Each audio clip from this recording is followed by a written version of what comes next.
अस्य श्रीशालिग्रामस्तोत्रमन्त्रस्य श्रीभगवान् ऋषिः नारायणो देवता अनुष्टुप्छन्दः श्रीशालिग्रामस्तोत्रमन्त्रजपे विनियोगः।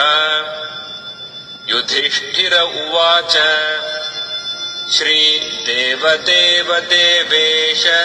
देवतार्चनमुत्तमम् तत्सर्वम् श्रोतुमिच्छामि ब्रूहि मे पुरुषोत्तम।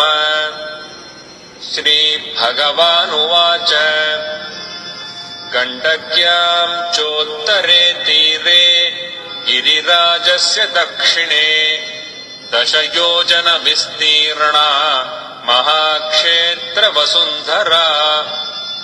शालिग्रामो भवेद्देवो देवी द्वारावती भवेत् उभयोः सङ्गमो यत्र मुक्तिस्तत्र न संशयः।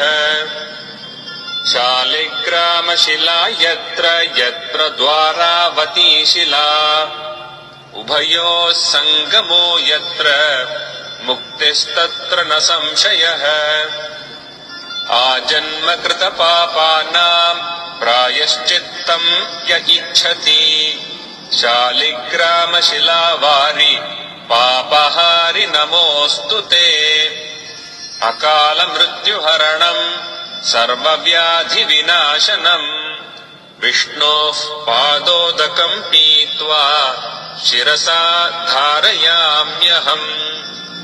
शङ्खमध्ये स्थितम् तोयम् भ्रामितम् केशवोपरि अङ्गलग्नम् मनुष्याणाम् ब्रह्महत्यादिकम् दहेत्।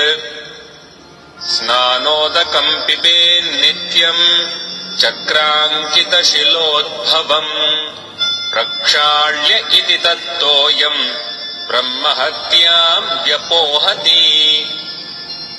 अग्निष्टोमसहस्राणि वाजपेयशतानि च सम्यक् फलमवाप्नोति विष्णोर्नैवेद्यभक्षणात्। नैवेद्ययुक्ताम् तुलसीम् च मिश्रिताम् विशेषतः पादजलेन विष्णोः योष्णाति नित्यम् पुरतो मुरारेः प्राप्नोति यज्ञायुतकोटिपुण्यम्।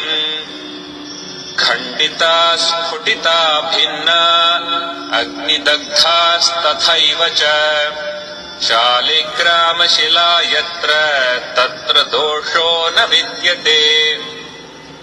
न मन्त्रः पूजनम् नैव न तीर्थम् न च भावना न स्तुतिर्नोपचारश्च शालिग्रामशिलार्चने। ब्रह्महत्यादिकम् पापम् मनोवाक्काय सम्भवम् शीघ्रम् नश्यति तत्सर्वम् शालिग्रामशिलार्चनात्। नानावर्णमयम् चैव नानाभोगेन वेष्टितम् तथा वरप्रसादेन लक्ष्मीकान्तम् वदाम्यहम्।